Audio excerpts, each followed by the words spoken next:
सही बात बताओ, हृदय पे हाथ रखो।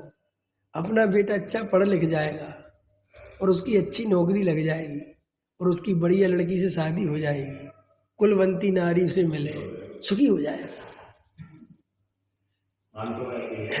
और दुखी हो जाएगा। चले अभी उस तरफ मत बोलो, अभी तो इस तरफ बोलो। लगता नहीं अपने को, अपन को कभी ऐसा भाव आता है कि भैया सम्यक दर्शन के बिना कोई कैसे सुखी हो जाएगा।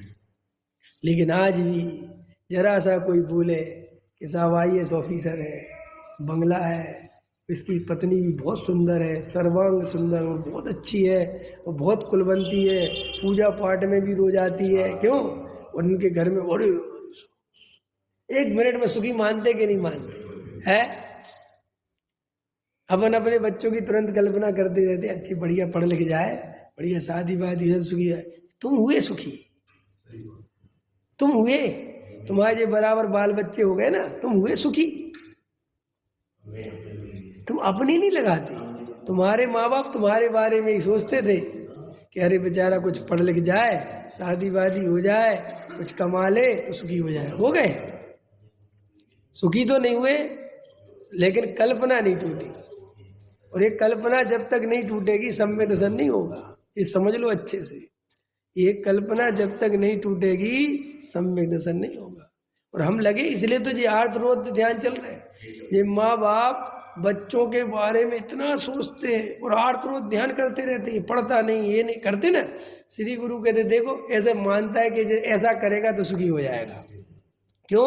कि खुद भी मिथ्या दृष्टि है, खुद को भी देखो मुनिराज है, देखो मुनिराज का देखो स्वरूप कैसा। जब मुनिराज ले रहे ताकि तुम्हें थोड़ा समझ में, मुनिराज के सामने चक्रवर्ती आवे और मुनिराज ऐसे बैठे और चक्रवर्ती नमोस्तु महाराज धर्म वृद्धि रस्तु।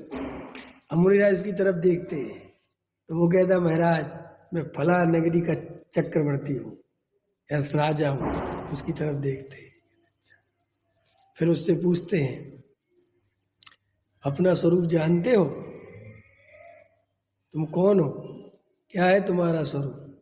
कि मैं राजा हूँ, मैं फलानी जगह का राजा हूँ। तो मुनिराज को करुणा आती है, तो मुनिराज को उसी समय वो माँ दुखी दिखाई देता है, सुखी दिखाई नहीं देता। मुनिराज कहते रे रे रे दुर्लभ पर है, पता ही नहीं बेचारे। हमें आती है ऐसे राजा को देख के करुणा, हमें तो उल्टा लगता है कि हम राजा होते तो मजा आ जाता। क्यों? अभी यहाँ से PM निकले, CM निकले, ऐसा लगता है यार क्या जलवा है, जलवा है। उसमें तो जलवा दिखता है। जरा सा कोई बड़ी मंच में सा खड़ा हो जाए, लाखों की जनता हो, अरे कुछ जलवा, क्या जलवा है, किस बात का जलवा है? ये पता है क्यों लगता है? क्योंकि तुमने आत्मा को नहीं पहचाना। अगर तुमने आत्मा को पहचाना होता तो अच्छा ऐसा उदाहरण दे दो, तुम्हें ऐसा उदाहरण समझ में आ जाएगा। तुम्हारे पास भोजन है, तुम भोजन का सुख जानते हो, ठीक है, भोजन है, भूख लगी, भोजन कर लिया, इसका सुख। और कोई तुमसे कहता है कि जी आदमी 2 दिन से बेचारा भूखा है, तो तुम्हें तुरंत उसका दुख समझ में आता है कि नहीं आता? अरे 2 दिन से भूखा है बेचारा, माने ये भूखा है, ये दुख समझ में आया। लेकिन ये मिथ्या दृष्टि है, ये दुख समझ में आया। जबकि मिथ्यात्व का दुख रोटी से कई गुना बड़ा है, क्योंकि रोटी में तो वो रोटी के बारे में सोच रहा, और क्या है मिथ्या दृष्टि। जीव तो बैठे बैठे आर्त रोध ध्यान अनंत कल्पना चक्र में घूमता रहता है, वो बेचारा भाव खत्म करता है।